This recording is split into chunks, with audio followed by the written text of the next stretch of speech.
Episode 11, Author Content and Productivity. Hello, loves. Welcome to Romancing the Story, a podcast centered around reading and writing romance. My name is Sarah Gomez. I'm your host, budding romance author, and general love enthusiast. In this episode, I talk with Kathryn McClatchy, writer, speaker, and social media consultant. She specializes in helping authors market their books and brand themselves. We dive in right in the midst of our conversation about my last podcast about romantic subplotting. Let's jump right in. I love that's one thing that Amanda Arista covered in her talk was the fact that we could use romance as like a character development tool. Exactly. Or to show like background or anything like that and how relations really work in the book, like especially in contextualizing the character themselves or the plot. Right. And I write mystery. So you really have to get into the motivations and the personalities and the characters to make it work. And adding that extra onion skin of a little bit of romantic subplot, works for me. And that's something she had mentioned to me that she really loved as far as content specifically, speaking of which, for just in general for writers to consume. She said as a writer now, she wants to consume something more craft related, something more niche, like as opposed to something kind of more broad. Like these are the top 10 mistakes authors make. She said that's great and all, but she's at a point where she's not making those mistakes necessarily, or she's already kind of identified them. She wants something a little more crafty to work into her writing, or a little more, like I said, niche and specific. Well, and I'm not even sure niche is the right word. I mean, that's part of why I started Unleashing the Next Chapter Facebook group for, and I kind of bill it for serious writers, and that's not long face serious, but it's past the beginning stage, because a lot of the advice that we find on those writing blogs and top 10 things not to do kind of thing, they're really geared towards the beginning writers. Mm-hmm. And I needed more meat. Not to say I'm that advanced, I'm definitely not that published, but when I was reading the same thing over and over and over, and it's like, okay, now what? Exactly. And that was kind of the rabbit hole I've fallen down into in some regard, because I keep seeing the same things either over and over or like different versions of the same thing. Yes. And I want to see something more specific. Like, yes. how do I create this amazing character? How can I use romance as a plot point, or even as character development for a character in a murder mystery or elsewhere, maybe in women's fiction? And then there's the subgenres. A lot of the advice is geared to the overriding umbrella genre. Like for mystery, there's 13 subgenres, and I'm working with a speculative fiction author right now, and he's having to explain to me, I'm learning fast, but there's fantasy, there's sci-fi, there's different levels of sci-fi, different subgenres of sci-fi even, and then there's there's another category. There's 3 categories. I've already forgotten the third one. But, I think each of those require specific expectations of the audience and separate ways of developing the characters and any romantic subplots that might be there. Just so people know, since you mentioned Unleashing the Next Chapter, can you kind of tell us, like, who is Kathryn McClatchy? So I'm 51 now, and that's a really big question, and every year it gets bigger. I started out loving reading and dreamed of being a writer from, like 2nd grade. I started my first manuscript. But then, I had parents who wanted me to get a job that would pay the bills and that I could be independent with. So I went into business. My background is in marketing and finance, and I worked with insurance companies, and I worked with newspapers, and I worked with market research companies. The newspapers where I finally got the chance to write, because I was an ad exec and I was helping our advertisers come up with their advertising strategies. And this is back in the 80s and 90s, right before we even thought of the internet, let alone we're using it. I was working for a market research company the first time my boss said I needed to go to the state university asked the librarian if she could pull up some information on this thing called the internet. And I had to go, wait, what? What are you talking about? That was kind of cool. And I fell in love with the research, and I fell in love with working with different companies and working with different reasons for advertising and studies and all of that. And then I had kids, and I decided to kind of change path. I worked in coaching. I started coaching swimming. It was another passion of mine, and I could do it on the side while my kids were little, and ended up over a decade working with athletes and getting to take a couple to the Olympic trials and working with Olympic caliber coaches and athletes. And that was really exciting. And that kind of got me geared up to coaching. And I decided, this is what I want to do. This is my calling. Come to find out, if I wanted to move up the rung as a coach, I was already a nationally certified coach, but to go on to coaching university, I had to coach high school. And to coach high school, you have to have a teaching certificate in Texas.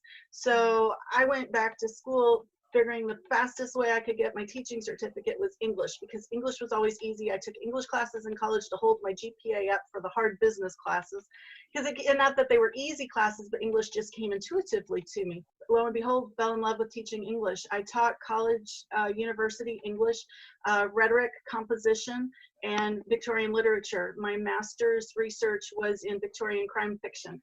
So it was very fun for me, and I got to hang out at the pool and coach and work with the athletes, and did a lot of work with motivational and sports psychologists. And so I learned a lot of psychology through the coaching side of it.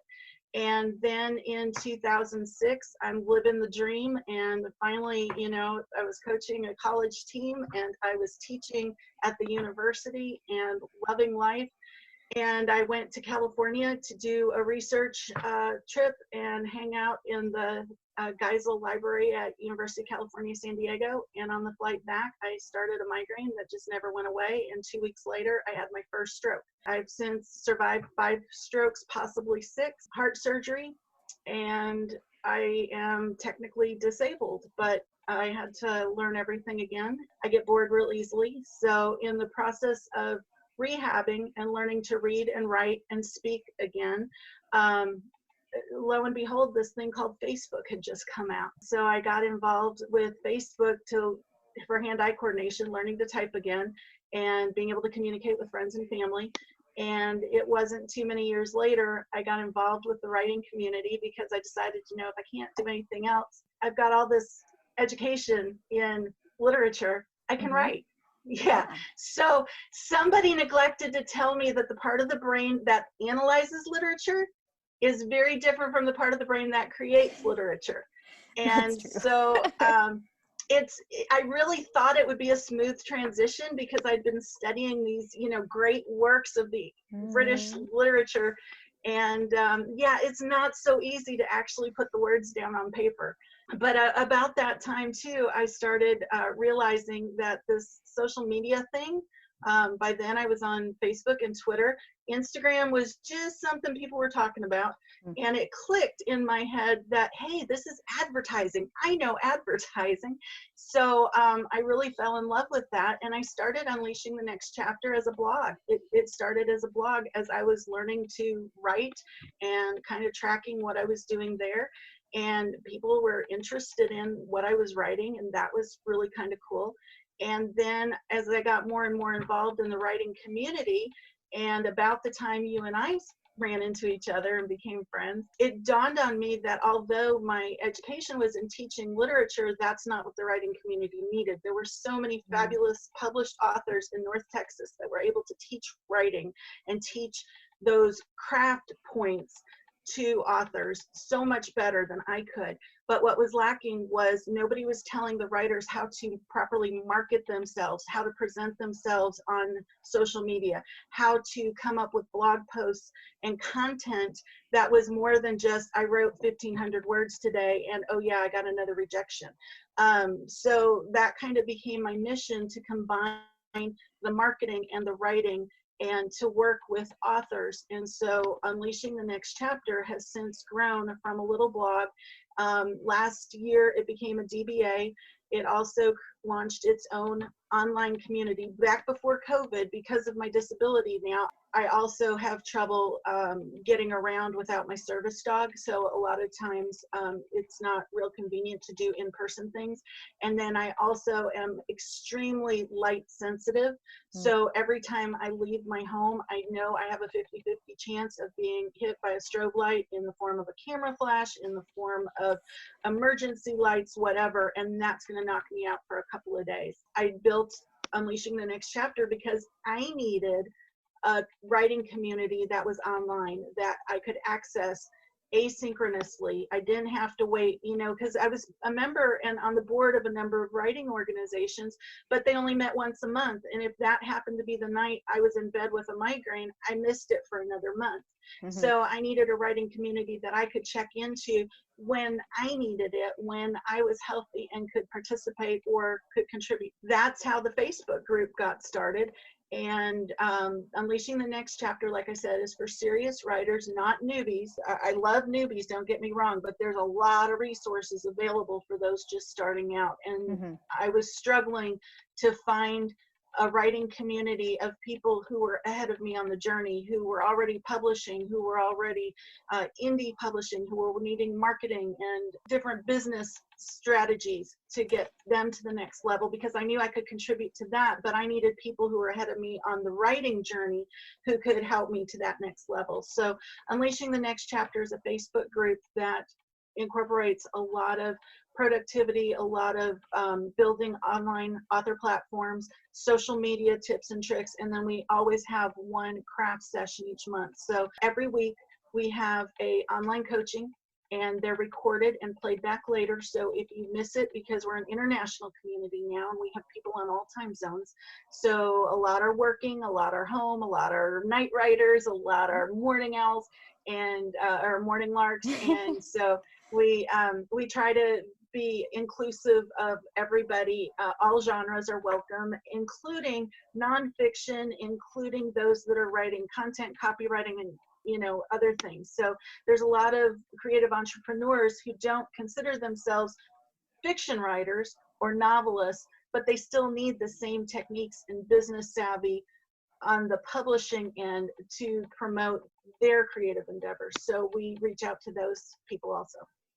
I love how smart you were about it too. You relearned how to, read and talk and everything else after the strokes, but then you went ahead and learned new skills on top of that with social media and how to engage, and then found a need within the community that you had kind of branched out to, that the writing community, and said, hey, I have this expertise and I can help.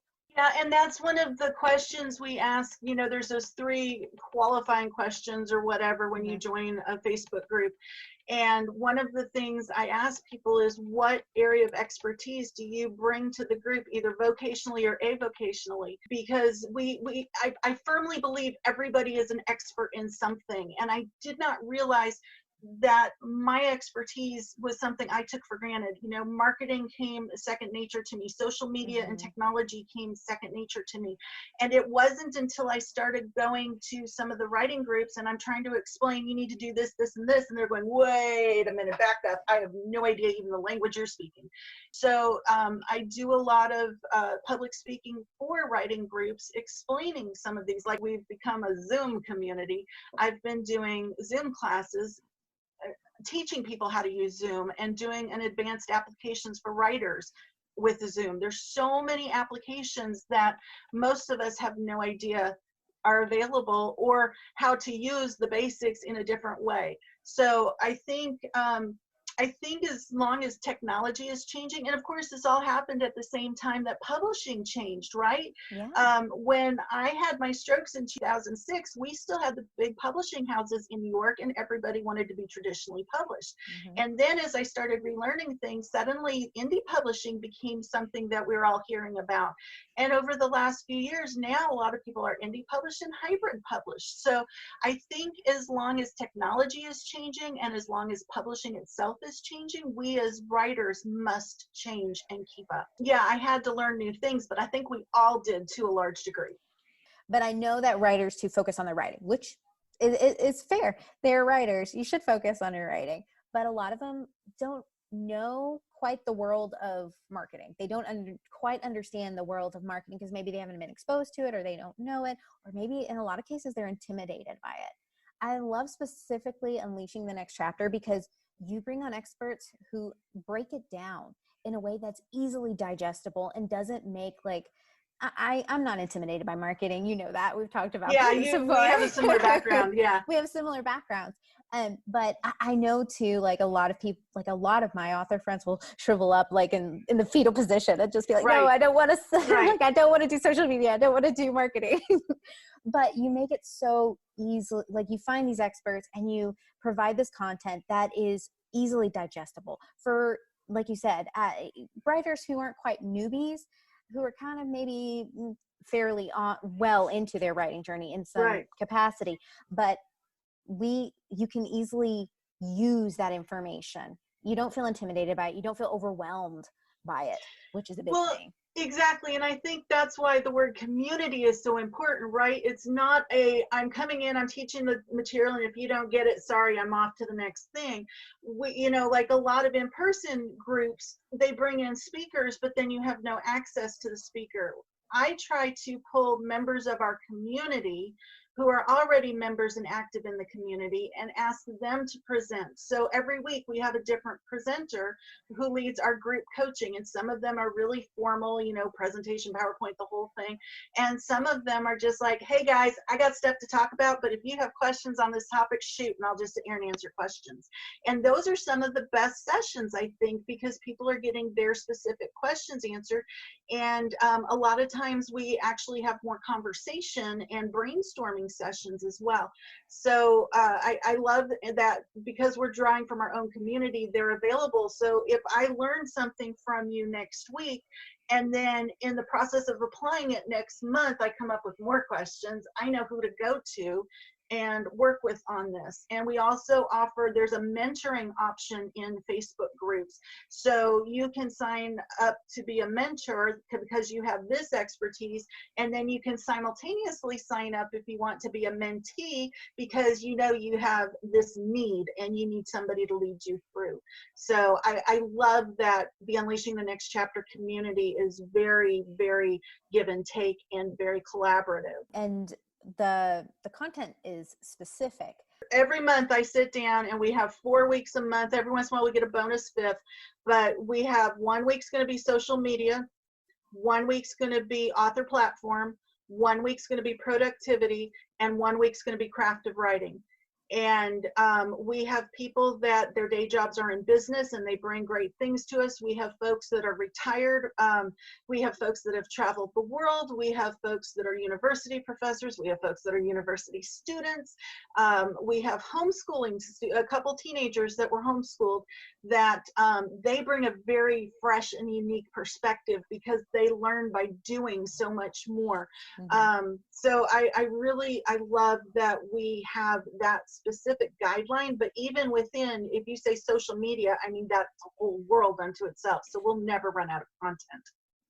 I mentioned that since we come from similar backgrounds, we kind of know somewhat about social media, but I'm always learning something new depending on the content you're posting with these experts. I love it. I love it. And it's, and nobody's ever the expert. I use that term really loosely because, as you know, we each have different strengths and weaknesses and need to learn things based on our usage, right? So like I was real comfortable on Facebook, and then with Twitter, you and I were working together for one of the organizations we volunteered in, and I couldn't get any engagement on Twitter until you finally said, no, look at it this way. And you just gave me like a 2-minute thing that opened the whole world for me. And now I'm off and running. So I think learning from each other when you need the information is so integral. Well, and that's a great point. I remember that conversation, but it's really important to know too that your content's gonna vary between each platform. It necessarily isn't going to be the same like on your blog as it is, like you said, on Twitter or on Instagram. It's going to vary according, I think, to the platform you're using and who your audience is. Well, and that's the thing that I now know. I didn't know, 4 years ago when I pulled you aside in tears going, why can't I do this? But it's not even just the platform. It's that each platform brings a different audience to it. So my community in the Unleashing Facebook group is very different than my community on Instagram, which is very different than my community on LinkedIn. And the purpose I'm writing for has to be different for each of those. Instagram's picture driven, right? Twitter's hashtag driven, LinkedIn is business driven. So I have to keep in mind as I'm creating content who my audience is, which is something every good writer should do. You got to know who your audience is, who you're writing for, and you have to fill their need. And if in the format that you're given, right? Twitter's 280 words, and I think every author should be, or 280 characters. Every author should be on Twitter simply because it teaches you to use words so precisely, So each format has its own parameters, but I look at it all as writing practice and drilling. I appreciate Twitter and so much because as a writer, it's driven by writing. Yes. Right. So, yes. But not only that, but it has taught me so much to get rid of junk words. Yes. Like I have I would write something out and I would have way too much, like 2 sentences worth of too much. So I would learn to siphon it down. And I was like, how can I get all this information into this little compact box, basically right. This little compact tweet. And it has helped me to get rid of those junk words, to really hone in and get only the meat of what I need to get in there. Oh my goodness, if you need to know what your filler words are, just and so. I can't tell you how many times I use just and so. And in Texas, come to find out, we use way too many pronouns. So I cut down on the pronouns, the just and the so's, and I know I'm halfway home. I did not know that about Texas. Texas uses a lot of pronouns. Yeah, I moved to Texas as I was finishing up high school, and it was almost like learning a new language. Literally a lot of the words I had no idea what they were talking about. My parents shipped me, we moved to Texas in July, and 2 weeks here my folks sent me to church camp so I could meet girls before school started, and I laid in my bunk and I cried the first 2 nights because honest to goodness I did not know what they were talking about. A lot of the words were the same, but they were used differently. And a lot of the ways they phrased and the intonations were so different than what I was used to. So now I've been here long enough, I fit right in. But I have to be careful of pronouns. And I find it more obvious when I'm sending emails back and forth with my friends in Australia or England or someplace else where they use language a little bit differently even. And that's very fair because I've figured that out too. I know for sure just and so are 2 of my biggest crutch words. You too. But that is so good to know too, that the pronouns, because I have never thought about that. Has never crossed my mind, but I do know that language is different. Like demographically, we all speak English in the United States, but in the South it's different than the Northeast. Well, and in Texas, because we're so influenced by Mexico, double negatives we use all the time. In Wisconsin, I would have been beaten for that. I mean, I can just see my English teachers turning colors when you try to use a double negative, but that's correct grammar in Spanish. So it floods into how we use our English. I really like that you point that out because that's a great tool to learn as a writer. What are your junk words, and where are you situated in the United States where they use different language differently? Exactly. And you need to know that if you're, have a character in Milwaukee, she would never ask for the water fountain. She wants to know where the bubbler is. There's word usages that are different regionally. And if you want to have your character have that level of reality, you need to know what the idiosyncrasies are in the language in that space. And it's not just about setting and dress and what streets they're crossing. It's about their word choices and their grammatical choices. I grew up in, like I said, in Wisconsin in a very German community. My grandparents were German immigrants, and a lot of my language, grammar, syntax, structure was based on German grammar. So it's very interesting, and I find it fascinating. There's no right or wrong. It's just if you want to be a regional author, you need to know that this is what it is so you can use it strategically, right? There's no right or wrong, but you can be strategic about it. They say, what's the saying? You have to know the rules before you can break the rules. And I think that works with linguistics as well. And that's just one of my little side passions. Yeah, I see. And I love the fact that Twitter kind of helps you hone that a bit. Yes. So, I mean, Yes. that was just a quick aside. I love Twitter for that. And I kind of been utilizing it more and more in order just to kind of see where I am as far as like, are my junk words, how many more junk words do I do? Because I use a lot of this and that too, occasionally. So I'll throw this out as a tip for your listeners, because I know a lot of us are novelists and we're much comfortable in the long form. But when I write content for social media, I write my longest piece first.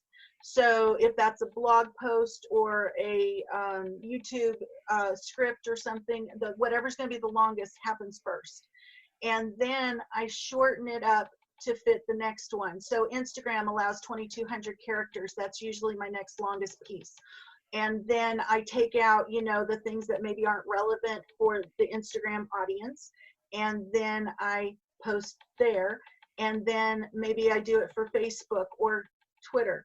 And when I do the Twitter post, what I do is I take like a paragraph that's essential out of the long thing, and maybe I get 2 or 3 Twitter posts out of what started as a blog post, and then I carve it down and I check my pronouns and I check, am I speaking too regionally, because Twitter, remember, is an international community right up front, so you have to be precise in your word usage.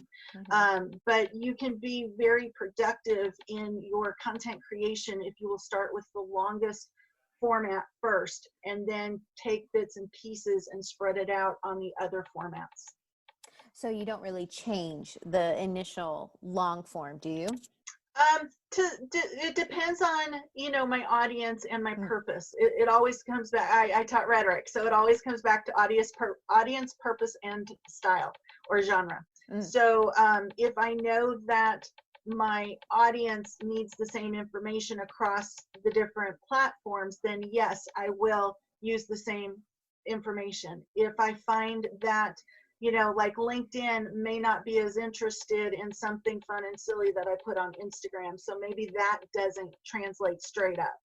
But maybe the image works and I just have to change the caption a little bit. So I try to get as much bang for the buck, if you will. And I want to get your thoughts on this as well. If you kind of like, say you're struggling to come up with more content, sometimes I've heard you may want to look at what other authors are doing in your genre and kind of see what they're doing, if you can get any inspiration or even try to do something. Okay, so that would be my last ditch suggestion. Okay. What I like coaching writers to do is to come up with the topics you are passionate about, whatever themes keep showing up in your writing, and write about those things. There is no reason you have to write about writing just because you're a writer. We are all multifaceted. If you are not your own dynamic character, that's what you got to do first. So I have 9 or 12 categories of things that I write content about, and these are things that are important to me, things that show up in my writing. Freedom is a big thing in my writing, and now that you know my story, having to figure out how to live again, and not being as independent as I once was, since I don't drive. I mean, that's a big deal. But I look at I write about literacy. I write about religious freedom. I write about freedom of speech. Those are all things that are relevant to me as a writer. I write about invisible disabilities because, hello, I look normal, but not so much. And you've seen me crash and burn in public, so you can testify. Yes. This body is not normal, no matter how good it looks on a good day. So those are all topics that I write about and that I've built my community around, as far as outside other writers, right? Because the thing is, when you're using social media, you're looking for your ideal readers. Your ideal readers are not other writers. Your ideal readers are the readers who are going to buy your books. And if you don't connect with them, they're not going to buy your books. And you need to, I hear it over and over, #writing community on all platforms. And then people get upset because nobody buys their book. Well, their only community has been other writers, and we're your colleagues, not your readers. Mm-hmm. So make sure that you're focusing in on who's reading your genre and what their interests are. So I post about plants. I post about plants. I post about what I'm reading. I post about my service dog. I post about migraine awareness and stroke awareness, because those are two big deals for me. Mental illness, these are all things that are considered invisible disabilities. So under that, banner, I do that. And sometimes I rotate those, my 9 to 12 things I try to hit at least a couple of times a month. And then I also look at the national calendar days. I think that's a great source of inspiration, because yesterday or the day before was National Nonprofits Day. So I did a shout out to the nonprofits that I work with. National Chocolate Chip Day. Well, who doesn't love chocolate chips? Got to do a shout out for that. So, I mean, there's some of them are fun and some of them are really serious. And it gives me a chance to show both sides of my interests and personalities and writing talents. And I love kind of the idea of coordinating too with certain like days or months, because I know of course, like March is International Women's Month.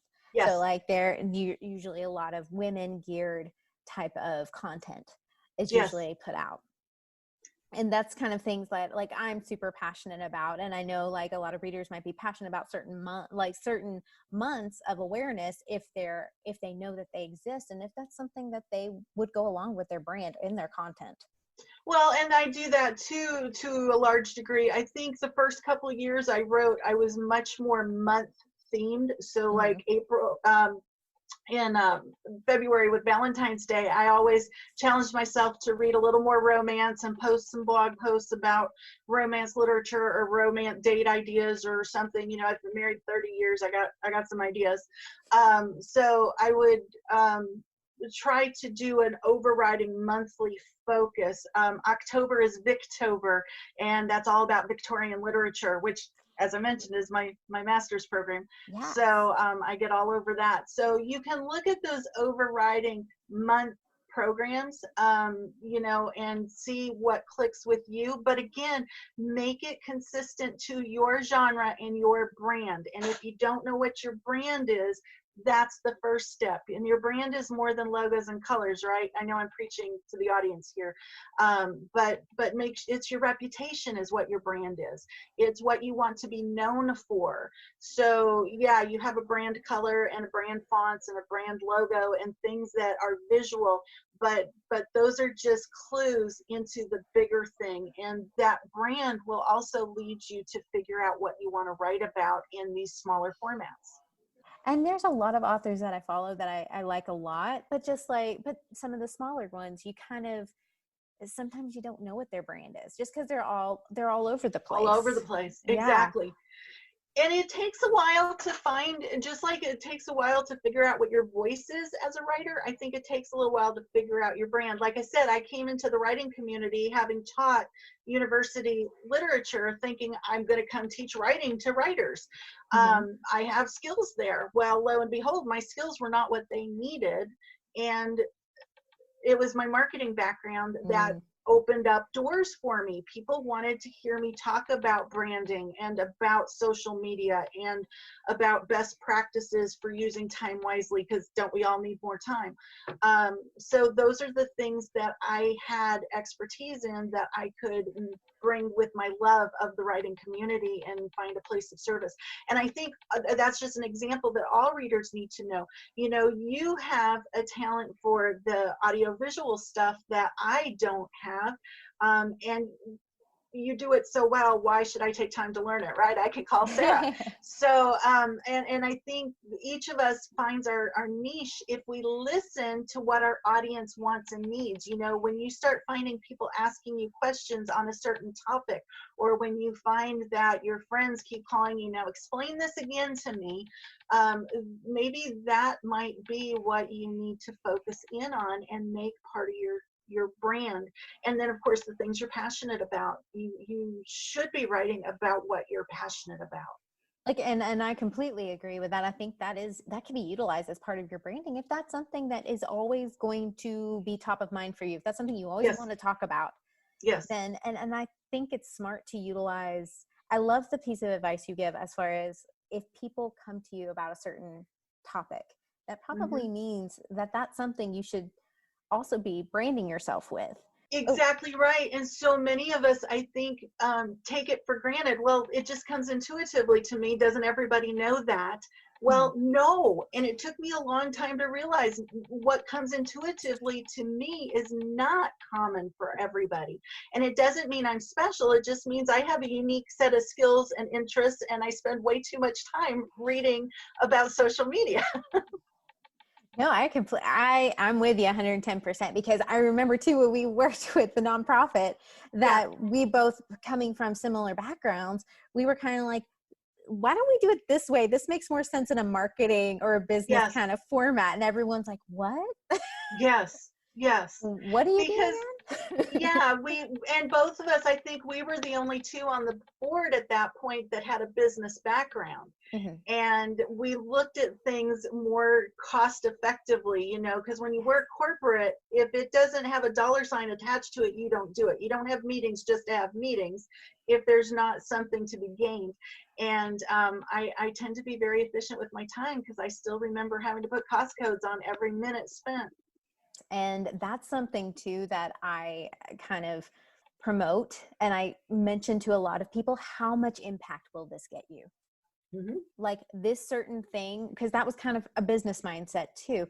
It's like, listen, you can easily miss the forest through the trees. Yes. So if you're not too careful, especially with social media, it's easy to kind of scroll through and just kind of mindlessly do it. Are we being impactful? So right there is one of my other passion points in making sure that the writing community understands there's a difference between being on social media and using social media. Everybody can be on social media. You can post selfies, you can get lots of likes, but that is not strategic use of social media. You've got to come in with a strategy. You got to know why you're posting those selfies. You know, yeah, every 18-year-old in a bikini is going to get a ton of likes, but most of us are not wanting those people following us, right? So you got to be strategic in how you're using social media. Okay, so the other thing that I really want to caution writers is being careful with politics and religion online. We all have political feelings, but you have to know if you get loud about something, you're losing half of your audience. Not everybody thinks alike. And same with religion. Unless that your brand is built around you're a political commentator, or you write Christian literature, or you know you do comparative religious studies and you post about that, that's fine if that's on point with your brand. But if that has nothing to do with your brand, keep it to your friends and family. Do not let that slide out into your audience, because you will lose a ton of readers that way. Yes, I've mentioned that to several authors before. Like if your audience is not coming to you for that kind of commentary, and it's not, like you said, not part of your brand, or something you write about, something you do write about, then I would veer away from it, because it's so easy to get tripped up into that the controversy surrounding it. And everyone gets passionate. We all get passionate about it. And yeah, I get on Twitter and I have to be really careful. Even because if you like something, people can see your likes and comments on other people's posts. So you want to be careful about what you're liking and what arguments you get in online. And also, Twitter's now introduced lists. So that makes it much easier to stay on point and to use my time productively. I can go to my list of Victorian readers. I can go to my list of agents and authors. I can go to my list of social media professionals and stay on topic and not have to scroll through all the things that I don't have time for. Absolutely. I'm the same way because I have to be, you talk about being, I know you have a whole talk around it, and you mentioned being efficient, and I know you talk about productivity. Mm-hmm. You have a great talk on that one as well. And that's something I'm trying to be better at as far as utilizing my time. There's only so many hours in a day. And do you time track? But just recording how you use your time. So you get a like 15-minute increment calendar for the day, and you put in, if it takes you 15 minutes in the shower, an hour to do dinner and dishes, if you spend 15 minutes scrolling internet or more, if you spend way too, and just seeing how you spend your time. So they encourage, when you start the first time, not even trying to change anything, just recording it so you can analyze it. And what I have found is, when I am recording my time, it's kind of like a food diary. I don't want to put down that I ate 3 cookies. So I tend to be more efficient with my time just by nature of recording it. And I get so much done on the days that I track my time. And again, some of it's just subconscious, and some of it is knowing that I'm more accountable when I see it in writing. Is there an app for time tracking? Toggle. Okay, that's what I thought it was. I thought that there was an app for that. App for everything. There's an app for everything. Yeah. So Asana actually has one built in, and I'm a huge lover of Asana, which is a project management software tool. But they have a time tracker in it, and part of it is because it's made for business. You can attach a $sign and account number to it. But then Toggle, same thing, and Toggle works on both your phone as well as your computer, and you can put hashtags and clients on it. And so in my case, I will put what piece of writing I'm working on, if I'm doing content development, or if I'm website building, or if I'm critiquing, whatever it is. So then at the end of the week or month or year, I can see how many hours were total I spent on working on my own manuscript, or how many hours total I spent working on one of my nonprofit clients. So it's really a good way to evaluate your time and make sure that what you say your priorities are is actually where you're putting your time. And what an eye-opening perspective too, because then you can not only see, like you said, see where you're spending your time, but then are you spending your time usefully? Yes. Yes. And you mentioned it very briefly, but it's something I really want to kind of latch on to for a minute, is treating your writing as a business. Yes. Because that's what makes a difference between authors and writers. I mean, we're all writers if we write. I believe that. But being published and non-published, I think a lot of that is, how much do you treat it like a business?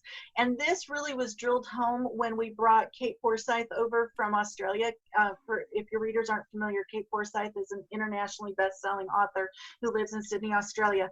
And I think she's just finished her 20th best-selling novel. She gave such a fabulous talk too when she came over a couple of years ago. And I was so grateful for the one-on-one time I had with her, because I had been a fan for quite a while. And I really had a chance to ask her questions that I didn't know anyone else at the time to ask. And when I heard how she spent her days, and I heard how seriously she treated her writing, it is a job. It is a job. 8 to 10 hours a day, she is focused on her writing. And I saw this wonderful interview with Dean Koontz, who doesn't do many interviews. If your readers aren't familiar, he's a little more paranormal, horror sometimes. Mm-hmm. I love his stuff. He's smart. He's so smart, and he assumes his readers are smart. But he sits down at the computer with no internet connection, 8 to 10 hours a day also. And you think about that and go, that's why these guys are bestsellers. That's why they're also not just bestsellers, but that's why they're like basically writing all these books. Yes. Because yes. I've talked to a couple of girlfriends who said, oh, I'm losing readers. I think it's because I'm taking too long to write another book, because they started building up an audience with every book release, but now that audience is caught up on their backlogs. Right. Well, and I think audiobooks has changed that too, because you don't have to sit down and do nothing else with your hands to read anymore. The Mhm. proliferation of audiobooks means you can be listening while you're doing the dishes or folding laundry or driving, So I think that allows readers to read more. And I think that's fabulous, but you're exactly right. If you don't have enough books out there, your reader is going to move on to somebody else. The publishing game has changed. Right. And even as far as like what the last 5-10 years, dramatically. So Well, one of the people we know in the North Texas writing community, William Ledbetter, he has won Nebula Awards, and I think he's got like 70 award-winning short stories or something crazy like that. But he just released his last novel directly to audio. There is no print, no ebook. It is only audio. that's right. And didn't Amazon approach him about that? I don't remember which direction it happened, but I want to learn cut more that out, because yeah. I'm totally fascinated. And this is so important to me as I had to learn to read and write again. I had a good year. I'd been an English professor and I couldn't read. So I had a long time that I was listening to, whatever my husband could get his hands on at the library and bring home to me, because that's before audiobooks had taken off. Mm-hmm. Or the Audible, I mean. Yes. And then when they were the old school, like cassettes or CDs. Cassette tapes, yes. Yes. My mom had a couple of those. I was so excited when we could take CDs and that it was a much smaller package to put in the car with you. Uh-huh. So, and Yeah. I remember too, she'd have, there was one book in particular, and I cannot remember it. I think it was a self-help book, and she had like a whole, there were several CDs, and she had like a whole, almost like a book in itself of it. Yeah, it's crazy. So much has changed. Technology has changed, and it's going to continue changing. So I think, don't hold too tightly to what you're learning. And the important thing is to learn how to learn and figure out that, it's just new challenges. And the other thing is you don't have to know everything, right? We've been talking about social media and productivity. And you mentioned earlier that so many writers just want to write. And there's still, that's okay. If that's your strong suit and you want to do that 8 to 10 hours of just writing, that's fine. Just make sure you have somebody who's covering the other side of it for you. Like Dean Koontz, I mentioned, his wife Gerda does all of his social media, all of his blogs, all of his fan correspondence. She takes care of the business side for him. So there's not everybody is cut out to do everything. And I think it's a wise person that knows their limitations and knows how to maximize their strengths. Like you said, kind of leveraging to your tools like the time tracker. Yes. So that that, okay, I only want to spend like maybe 15. I want to be strategic with my time. So yes. I just want to spend I want to spend 8 to 10 hours a day writing, if that's your thing. But then I also want to spend but I'll only spend 15 minutes on social media. I only spend so much time on a blog. There's a principle, and the name of it escapes me, but there's a principle that states that whatever time you have allowed, your task will expand to fill up that time. And why we need to know that in productivity is if you only allow yourself 1 hour, you're amazed how much you get done in an hour. It's like we all know, you get a call, you've got company coming unexpectedly and they'll be there in 20 minutes. Man, have you ever cleaned your house faster? Right? True story. You can do miraculous things in those 15 minutes. And I find that true with everything I do. If I limit the amount of time I have, it serves to really focus in on what's important. And that's the 80-20 rule, right? 20% of our activity gets 80% of our results. Exactly. So if you're focusing on what's going to give you the biggest bang for the buck, you want to make sure that you are using your time wisely, effectively, strategically. And by limiting the amount of time you have, you will actually find you're more productive. Well, and I love both of your suggestion, and I had heard a recent suggestion from a girl I listened to on YouTube. She does more audio geared stuff, but I listened to her, and she was mentioning that she gets very easily distracted. So do I. I am the exact same way. I get so easily squirrel, distracted with everything. So she said she puts herself, and that's kind of what I thought you were going for, but I love your idea, but I might use it at the same time with this one. It's a timer where you give yourself 15 minutes, but you focus on one task, and that is it, and see how much of that you can get done.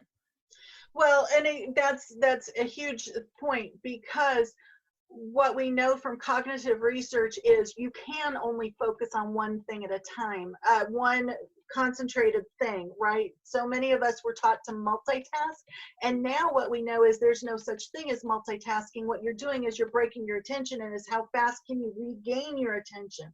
Well, it takes a minimum of 20 seconds depending on the task, sometimes longer. So like those of us that are writing fiction, especially if we have some world building involved, it takes us a little bit just to get back into the world and then to pick up where we left off. So every time you're distracted, every time you're interrupted, it takes you that much longer to get back to where you were. So if you can close your door for 20 minutes and focus in on that one task, that's why the Pomodoro method is so fabulous. They suggest 25 minutes and then a 5-minute break. And that's how I won NaNoWriMo that year.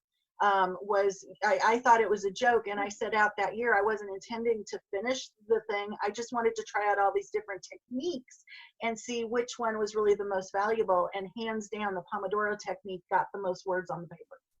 I'm gonna have to try that next time.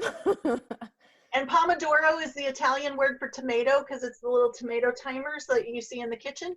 And you just set it for 25 minutes, and then you must get up and move away and do something else for at least 5 minutes. And it works. And I can do that. I could spend, 25 minutes working on one thing, and then spend 5 minutes just walking away for a minute. Yep. Like that's not a hard thing to do. It's the right, that 5-minute break is time to refill your tea, time to take the dog out, time to change the laundry. You can get a lot done in those 5 minutes and then be back when that timer's ready to go again. So I thought it was going to be a joke, and it turned out to be one of the best tools. And I think too, when I'm teaching productivity, I always tell people to experiment, right? Life is one big experiment, I think. So try different things, because what works for me may not work for you. Do you need music when you're working? Do you need silence when you're working? Do you need a hot beverage or a scented candle? Figure out what works best for you. Do you get the most words written cuddled up on the couch or sitting at a proper desk? And that's an interesting thing too, because go figure, I can write fiction, my creative writing.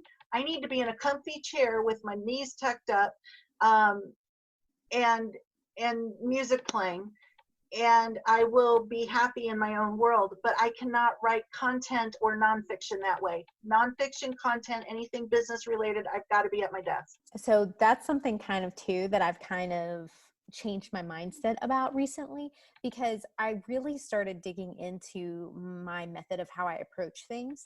And like there's a love language. People have love language, different love language. I think people have different writing languages. Absolutely. Like I know friends who can listen to certain songs that I cannot listen to when I'm writing, or else I will start writing them out. Yes. So if it has lyrics, I can't do it. Same I way. listen I to cannot a lot do of it. jazz and a lot of classical, because anything with lyrics, all of a sudden I'm focused in, and I think it's because I'm very word centric. Same here. I'm the same way, exact same way, because I'll have to listen to like cinematic music or anything orchestral. But then all of a sudden I'm going, wait, what movie was that from? So that can be distracting too. But in that thing changes too, because I know different seasons of my life, those techniques change, and what I'm working on, it changes. So again, don't be afraid to say, with a new project, maybe you need a new type of music or a new candle or a new space to write in. I think we're smart to revisit and adjust as we go. Absolutely. And I think too, as writers, we have to be willing to evolve and change with like each new book or each new, like you said, even social media platform. We have to be able to look into the next thing that's going to help our writing and get more readers. Absolutely. So Kathryn, where can authors find more information about you?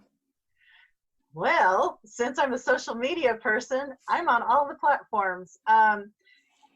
If you go to my website, KathrynMcClatchy.com, you will see the links to my Instagram, my Facebook, my Twitter, my LinkedIn, Snapchat, WhatsApp, just all the stuff. So yeah, find me there.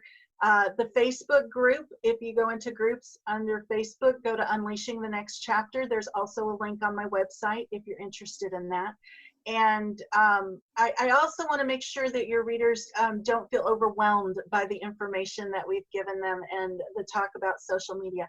I fully understand that there are writers who want to do nothing but write for 8 to 10 hours a day, or who just want to, write their book and do not want to deal with the technology or the social media side of it.